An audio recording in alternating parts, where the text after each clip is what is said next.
कैटरीना कैफ आपकी कौन लगती है? तो मैंने बताया भी था कि वो मेरी कजन सिस्टर है। इसके बावजूद भी आप लोग बोल रहे हो कि आप उससे ज्यादा सुंदर हो। तो गाइस क्या करूं, मैं इतनी सुंदर हूँ तो आप ही बोलो क्या करूं। तो गाइस क्या करूं, मैं इतनी सुंदर हूँ तो आप ही बोलो क्या करूं। मैं करीना से भी गोरी, कैटरीना से भी गोरी। मेरे आगे एक छोरी, मेरे पीछे एक छोरी। मेरा नाम बबले, मैं हूँ पगली। खाने में खाती हूँ मैं। क्या? Fair Lovely, Fair Lovely, Fair Lovely, Fair lovely. सही बात बा। कल हम इनको देखे हैं, लोचन इनका नहीं रेखे हैं। सही बात बा। ओए Fair Lovely, Fair Lovely, Fair Lovely, Fair Lovely.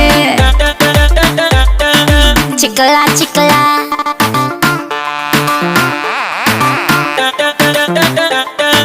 चिकला चिकला,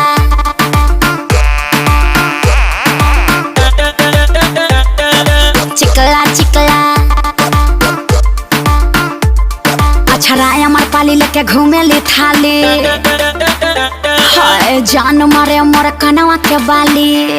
हाँ जी, अछराया मार पाली लेके घूमे ली थाली। जान मारे मोर कनवा के बाली। गोर बनी चित चोर बनी, देखे में लागे ने दूधवा के छाली।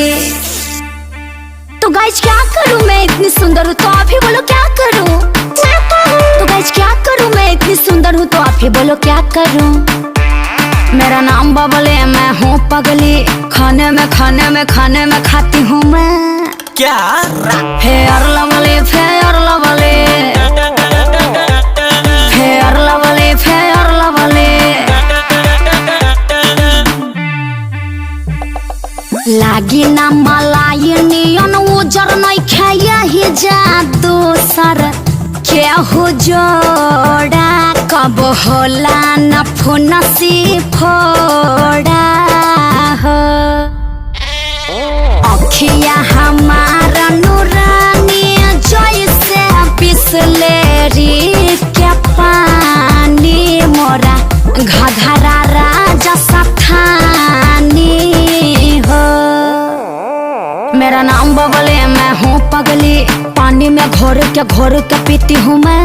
क्या? फेयर